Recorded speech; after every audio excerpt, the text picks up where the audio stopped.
It is still race day, and what a beautiful race day it was. We are here to talk about the Dutch Grand Prix, where Max Verstappen won from George Russell in second and Charles Leclerc in third. Jordan, we're back. We've switched up our backgrounds for those who are watching on YouTube. I have the clown Ferrari pit lane, and you have Ricardo lifting his trophy in Monza. How have you been? How was the race? What's your general takeaways? Oh, race was great. I had a really I didn't watch the race live. I ended up watching the race later this afternoon, and I had a really good time watching this race. It was a great race. Yeah, it was a great race. I think that um the beginning was slow, but the ending was one of the better endings we've had this year. Yeah. Uh, Amongst all races. I'd say that, Bahrain is up there, Saudi Arabia is up there, Hmm. Canada is up there, and I'd say this one is up there as well. Yeah, I think definitely the ending was super interesting. I feel like the middle we could have had a little bit more action, but you know what? I think this race it was better than last year's race 100%. And I also realized that Zandvoort is probably one of, if not the trickiest circuits on the calendar. Um, just because of all the bank turns and all of the complicated ways to maneuver. I think it's a really fun circuit to drive. And it's super difficult and I like it. I'm happy that it's here to stay. But before that, we have news that happened during the week. Number one, Mick Schumacher is cutting his ties with the Ferrari Driver Academy, which means that he's going to be a free agent. Jordan, now the question of the day is where is he going?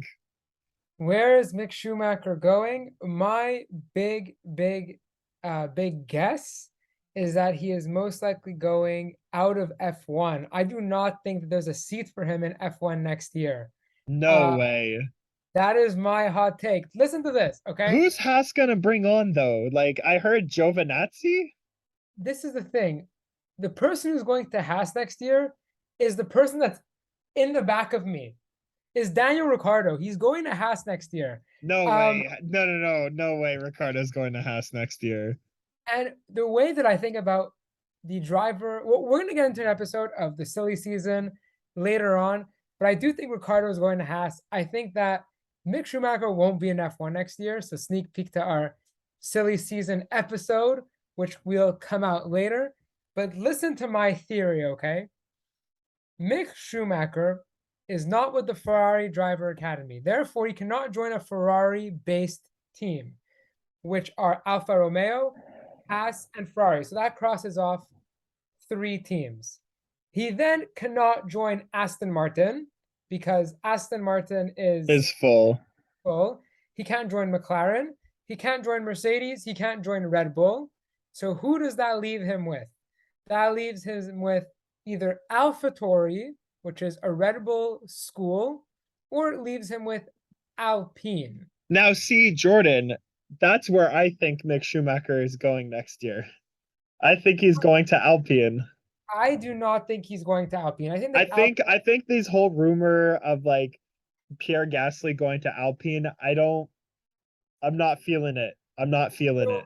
this is the thing. Alpine are in a position right now where they're fourth, really, like virtually they're fourth in the constructor standings. And they are way ahead of the midfield, but they're not quite close to Mercedes just yet. So they want to take that extra leap. Now, are they a team that needs to bring in a young guy, maybe for money purposes, or to maybe have them stay with the team long term? Or are they a person that want to bring in somebody with experience that could get them closer to a Mercedes caliber position sooner? I think that's what they're that position that they're in. I think that Gasly is going to go to Alpine, especially because they're going to try and gun for that all French lineup with Ocon and Gasly. So I think that Gasly going there is the only thing that makes sense. Yeah, but here's the issue with that. Ocon and Gasly don't like each other, and Pierre Gasly is under contract for AlphaTauri next year. Yeah. So Sergio Perez is under contract. Racing No, no, Point. no. But like he signed an extension this year for next year. I think that if there's a buyout, if Alpine wants to pay Helmut Marko a chunk of money to take Pierre Gasly off his hands, I don't think Helmut Marko would refuse that. Hmm.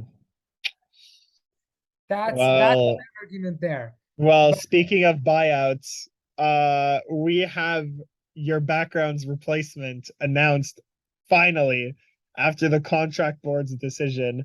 Oscar Piastri is officially racing for McLaren. I'm hyped. I'm hyped as well.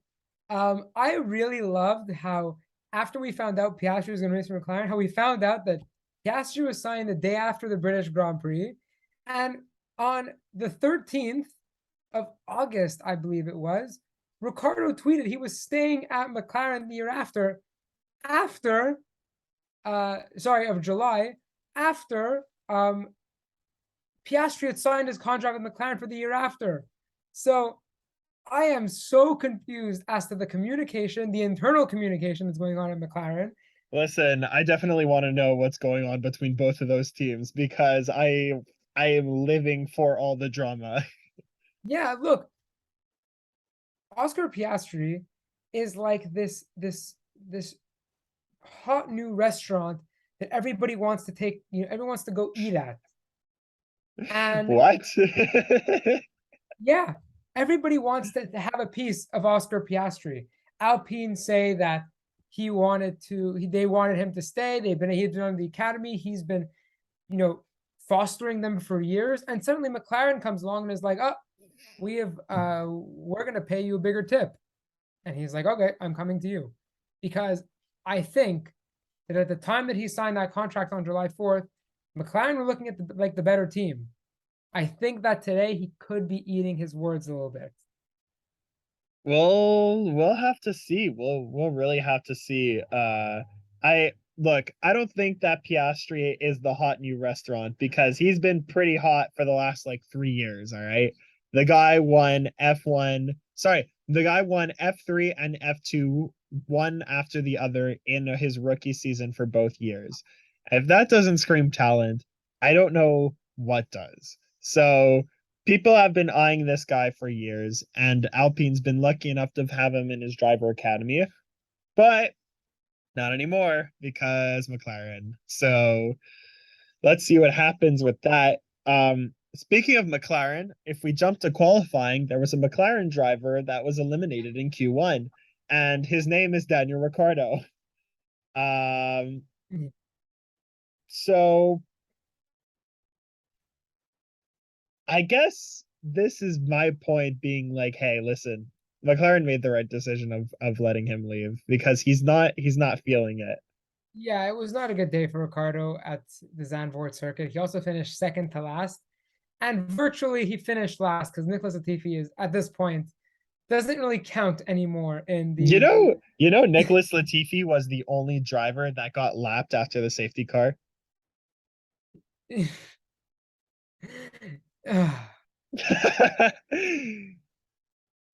I love supporting Canadian drivers, but I don't think we consider him a Formula One driver anymore. Listen, Um, I like supporting one Virtually Daniel Canadian Ricciardo driver. did finish last. Yeah, it was a very humble point that he received. But to back to Daniel Ricciardo, he finished last.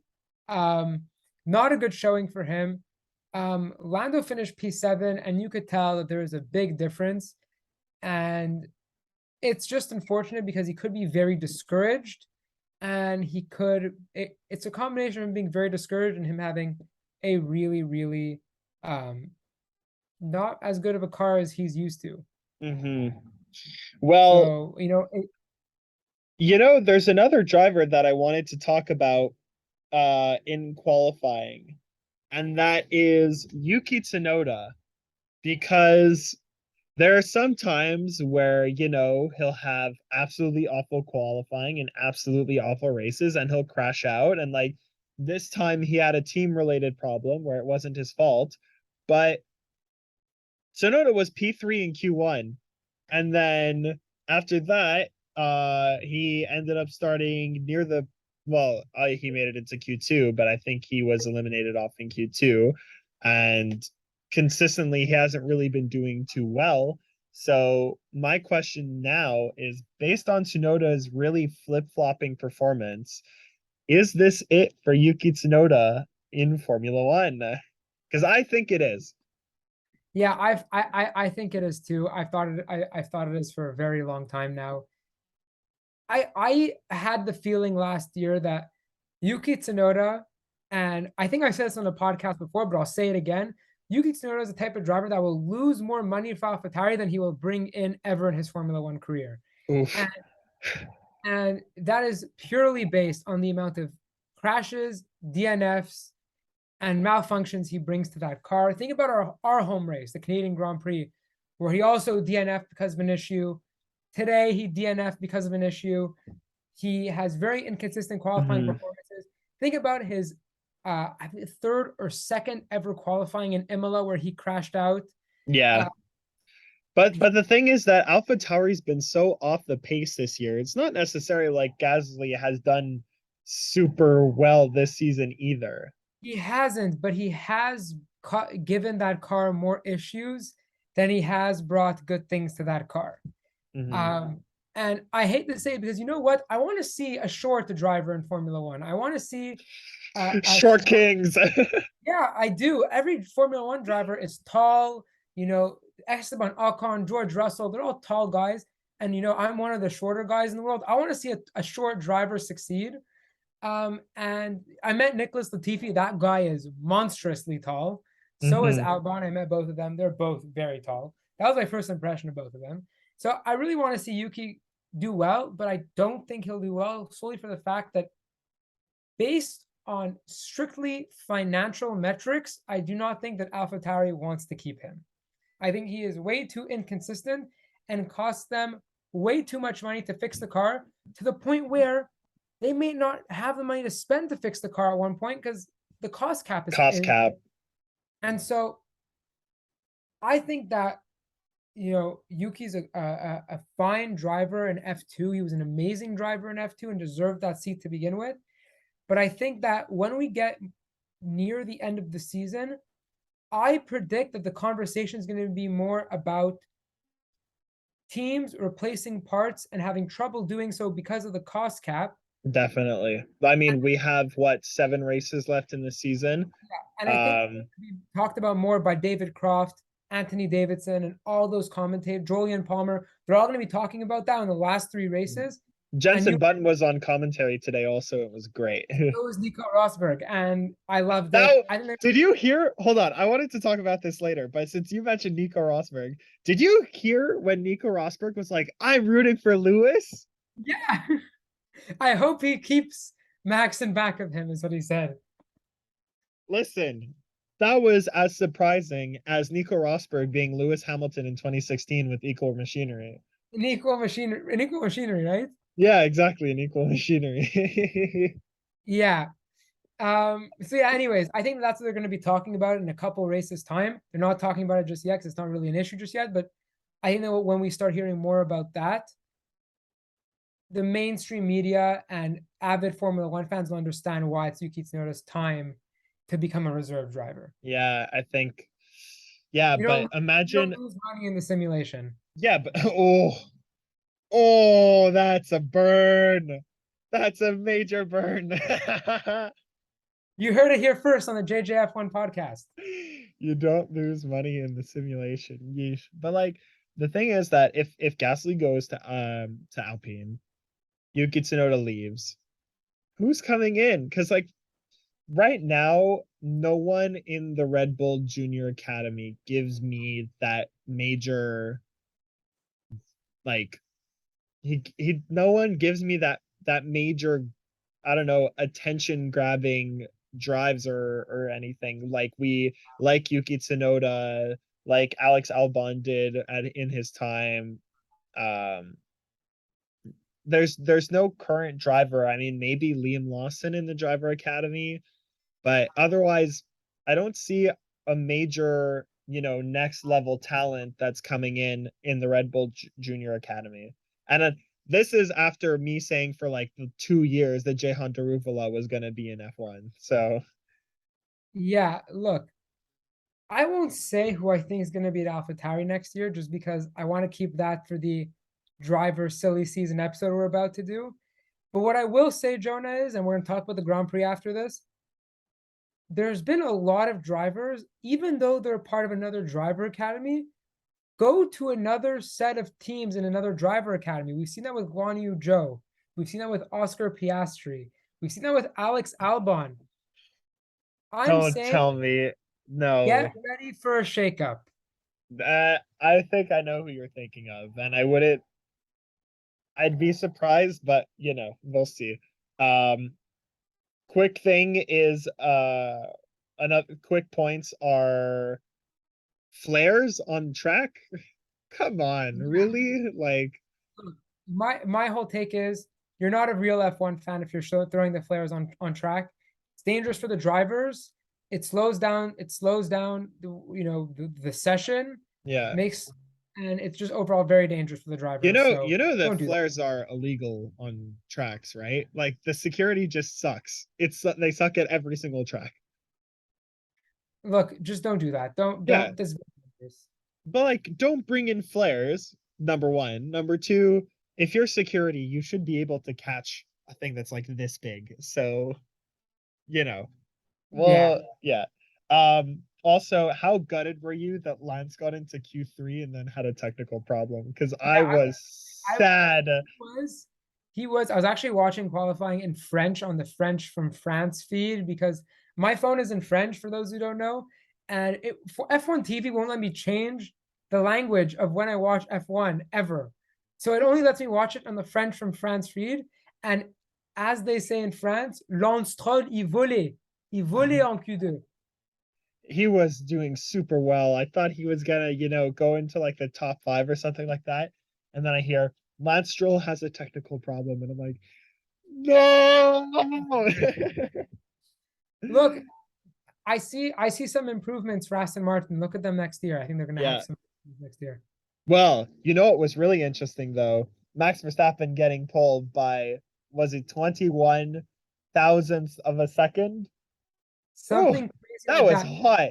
That It was was it was spicy. Leclerc was on pole until the bank turn at the end. Yeah. And it just goes to show you, Jonah, how fast this Red Bull is in the straights. It's ridiculous how fast they are. Even Lewis was ahead of Max in the straights. It was ahead of Max on regular race pace Yeah. in going into the final turn, and then after that turn, Max, his delta just keeps increasing, and he's Yeah. wicked. So that's why we're able to have a close race today, and it was just crazy how fast they are in the straights. So I think that anyways, we'll get into our Monza predictions. A beautiful stat that I saw recently. Um, a beautiful stat that I saw recently was the difference between Max and Charles on pole was the equivalent of one George Russell. That was what separated them. It was 6 feet. 6 feet. Crazy. Absolutely unreal. Welcome to Formula One, everyone. It's a fun time. Um, but yeah, let's go into the race now, shall we? We have lap one, a scare. I was scared when Lewis and Carlos collided. And because I'm really happy that both of them actually got off, clean, and they didn't break any cars or anything. But that was a scary crash. And then Magnussen, just, I can't believe we managed to go through lap one with no carnage, especially on the bank turns. Yeah, same. That's it. Just Yeah, last year we didn't have anything, and this year we don't have anything either. yeah. Um, It's right not a now, very big lap one track, I'll say that. well, There's some yeah. tracks where lap one is always crazy. Think of Austria, Think Italy. of, Monza. Yeah, so next week. So yeah, this is sort of like the Monaco, where Monaco is never like so crazy on the first lap. hmm Um, but also, Jordan, I wanted to ask you, what's your take on the new distance graphic from the front of people's cars to see how close you are to the other one? I Uh, like it. I I like really like it. reminds me when we play F1 2022 on the video game, and there's the assist feature that tells you where to go. So I feel like I'm playing the video game when they put that graphic on. I really enjoy it because I think that it's helpful as well because it'll you don't really get a perspective with the camera of how close the cars really are. So I think it's really nice, a really nice touch in F1 to be able to add those graphics. Um, The because production team has really done their job with the graphics this year. listen, they've done well with the graphics, but they haven't done well with the replays. That's my take on the TV this Throwback to year. the 2021 Monaco Grand Prix. Yeah, well, no, that was a whole different story where, because the thing is that the Monaco Grand Prix is the one race that isn't managed by F1 TV. Um, it's managed by one of the local French channels. I don't remember which. Um, but no, I think that in it was I really enjoyed the distance graphic, but the thing is that on lap 70 and 71 they made passes, like people made passes, and then they immediately showed the replay, and I was like, listen, there are 2 laps left in the race. I don't care about replays. I want to see what's going on because there are 2 laps left. So you know it's a give and take with watching F1 TV right now. Yeah. um Otherwise, it's another time to laugh at the people who are currently in my background, um, because a 12-second stop by Carlos Sainz because they weren't ready. Come on, really? Honestly, for a top end team, it's unacceptable. And the best part was is when David Croft went on interview with Matteo Bernardo afterwards to be like, "What was that?" Matteo Bernardo was just like, "This is a total mess. It's a mess. This is a big Yeah, mess." and on top of that, Perez rolled over a Ferrari wheel gun. Yeah, it was, like you said, a mess. And What a joke! Like at this point, it's funny. It's not even like it's not sad anymore. It's I funny. my whole thing is I just wonder what the drivers must be talking about in their meetings. Because imagine if you're Carlos Sainz or Charles Leclerc and you go after the race and want to talk to your engineers about like ways you can improve, and the only thing you could tell them is stop fucking up, stop being an idiot. Like, there's nothing to say really. Yeah, it's true. Like how? Like how could we walked into like race 4 being like Ferrari is winning the championship. This is it. Max Verstappen is just his engine is just gonna quit on him all the time. This is absolutely like Ferrari's got it in the bag, and then Ferrari was like, hold my Peroni, because that's the first Italian beer that I could think of right now.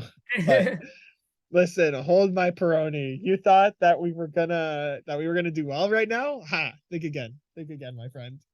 No, they really fooled us at the Australian Grand Prix.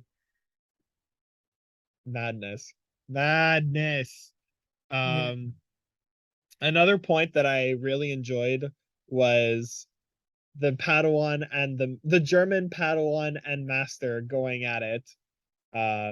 Seb and Mick, uh, they were having some pretty tight racing, and I thought that we were gonna have a repeat of, was it Miami when they hit each other? Uh, I thought that they were gonna hit each other and that was gonna be it, but they managed to keep it clean, and it's a little bit disappointing what happened to Mick Schumacher today, especially since he ended up in Q3, but I very much enjoyed that racing. Yeah, I think Mick Schumacher, I expected more from him when he ended up in Q3. Um, I don't expect much from Seb, and you could tell that Mick was like really taking it to him. I was really, really disappointed with Mick's performance, but that battle was very entertaining to watch. I'll say that, to say the Yeah. least. You know what else was entertaining? Immediately after, Seb comes out of the pit lane right in the middle of a Hamilton and Perez battle. Oh, that was so funny. And I thought that Seb was gonna get in the way of Lewis doing the overtake. I thought Perez was gonna Yeah. come overtake Lewis again. Um, and I was like, no, please don't. It's funny to say that now because I really don't like when there's domination. I hate seeing the same person win every single time. So I was cheering Lewis on because I wanted to see somebody different win. Imagine we were cheering on Lewis Hamilton today. If I told myself that last year, I would have been like, no, Jordan, no. But yeah, so I wanted him to win, and I was like, oh my god, Seb, don't do this. I know you're retiring. I know you don't care anymore. I know you just don't even want to be driving this car because it emits so many greenhouse gases. But you have to, you have to really like, don't slow down just yet.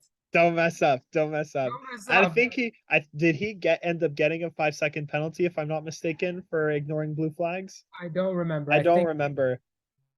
No, it was signs that got a 5-second penalty for ignoring unsafe release. the unsafe release. Yeah, That was unreal. Meanwhile, the joke at AlphaTauri is Yuki Tsunoda said, "Guys, my tires aren't fitted. My tires are not fitted. My tires are not fitted." And then they say, "No, just kidding. Go continue." And then he gets into the box. They give him new tires. They fix his belt. He's already like 20 seconds in last, and he's like, "Listen, guys, I can't do this. Something is not working." And they make him fall off again. yeah. What I was so happened? um I think Julian Palmer said this, and I completely agree with him. How can the team themselves know that the tire is not fitted or not by their computers? Do they have that data? I don't know if they have that data. Because they were saying on the broadcast that they don't have that data, and it's only Yuki who would know if his tires are not fitting, as he would know if they're rolling right or not. Well, yeah, but like Yuki, they should listen to the driver anyway. If the Yeah, driver says, "Look, my tires aren't working," so like something in my tire is slanted right now, they should be able to say, "Okay, I believe you. Pull over." yeah, stop the car. And that's not his fault either. Exactly. This isn't destroying Yuki's reputation. This is just us laughing at AlphaTauri, and they've had a bad season this year. Pierre Gasly was consistently in the the 5 to 7 or 5 to 8 range last year, and now it would be a miracle if both of them got into the points. Yeah, at one point last year, Pierre Gasly was qualifying no less than P6 or P7 Exactly. consistently throughout the year. What happened? And especially since they're the sister team of the current fastest car on the grid. Yeah, you would think that Adrian Newey would make a good chassis for AlphaTauri also. Well, Uh, you'd think so, yeah. you'd like to think so, but again, it is supposed to be an easier car to drive. It's supposed to be a school. Uh, I would like to see them go back towards more of a school system than a B temporary team. home for Pierre Gasly, or just a place for him to be. Um, and yeah, no, they're not performing well. I really don't understand what's going on. Jordan, you're here with the jokes and the hot takes today. Yeah, I love I always am. it. Meanwhile, I wanted to get your opinion on this. What are we thinking about Sergio Perez this race? Because the thing is that I really like Perez, and I think that he's done pretty well this year, but I think this is an indication that we have a sort of Bottas versus Hamilton. But could it be that it's worse than that? Could it be because Max is really that good? I don't know, but I think that Sergio was just he was not there today. Yeah, I think that they finished 1-2 too many times for us to say Sergio Perez is a bad driver or that he doesn't deserve No, no, that no, no, seat. no. He's not a bad driver and he doesn't deserve the seat. But there are weekends that he's really on it. and there are weekends where he's really not. Yeah, I think that this was just a weekend that was one of those weekends. It was really for him, it just happens. Yeah. That's my take on that.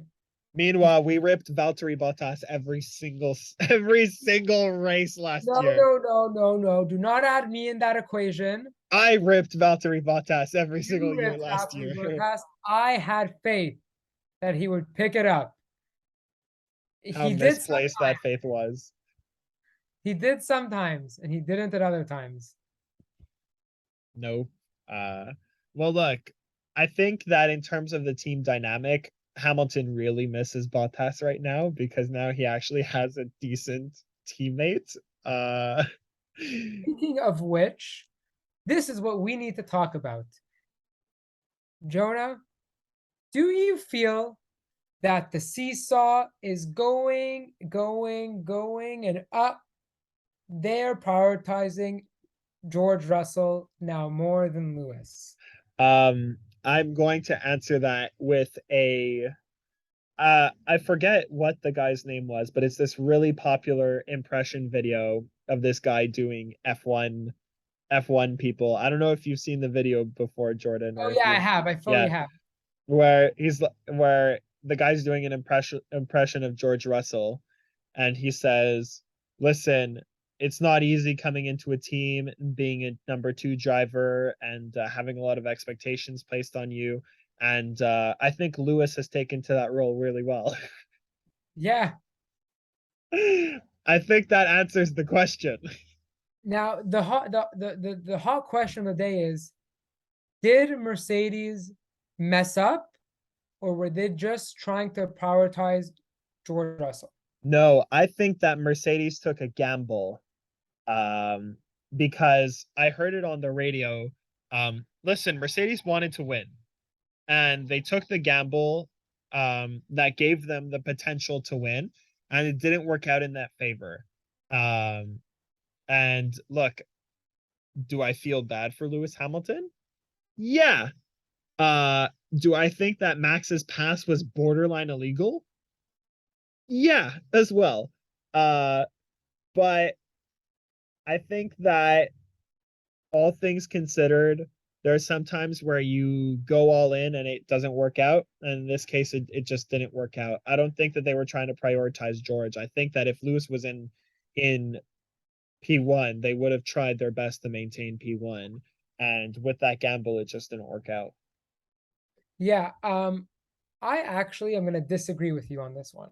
Tell me. I Also, Hamilton's radio, he was raging. I don't blame him. I think that Mercedes was wrong to pit George Russell, and I But think that George Russell made the call though. That's the thing. I know, but I think that as a team, they should have said no, we're keeping you out, because I really think that Verstappen would have won regardless of whatever happened. But I think that Mercedes would have had a better chance if Verstappen had to overtake two cars than if he had to overtake one car. I agree.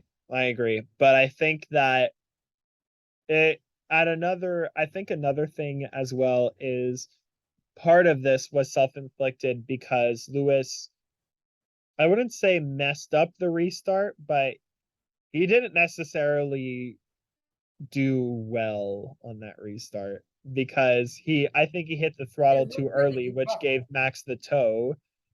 Uh he hit the throttle in the bank turn, which gave Max the toe, and as soon as they hit the checkered flag, um, Max was able to do the pass. Like they were basically side by side, and then as soon as they passed the green flag and they were allowed to pass, Max did it.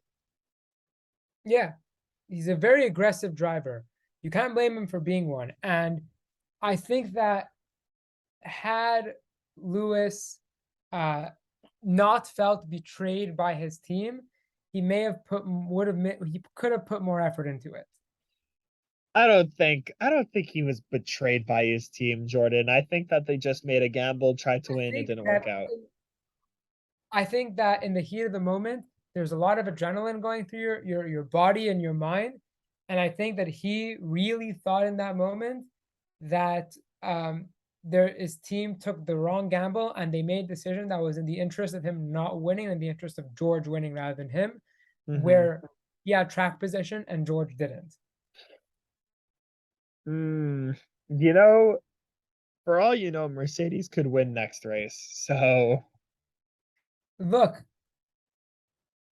let's speak about Monza because Monza is a track that do likes to we do give we have us do we have anything to say about the race, the rest of the race before or not?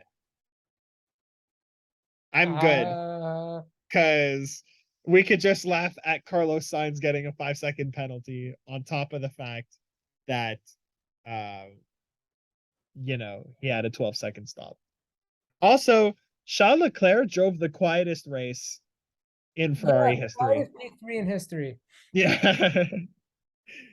I think we said quietest P3 a few times when George Russell did it. We said it a few times last year when Valtteri Bottas did it.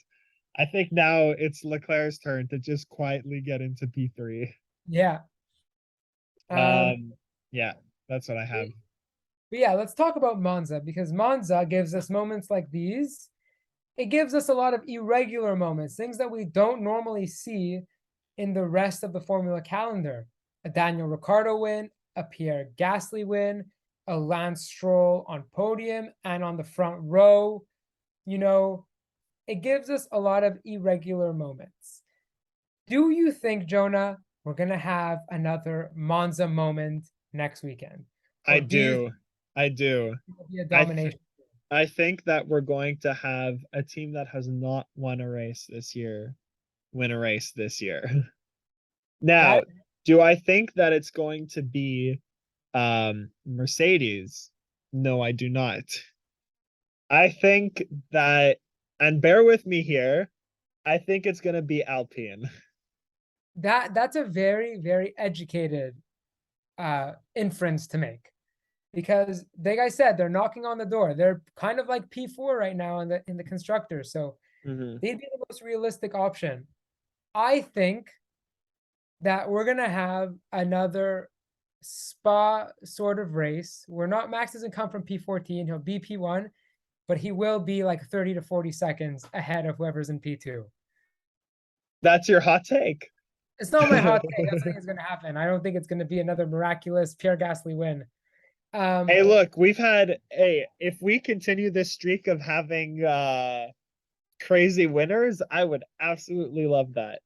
I wouldn't be surprised if Norris won as well, but I think that with the way that Alpine's going, it would be hilarious if Fernando Alonso won a race.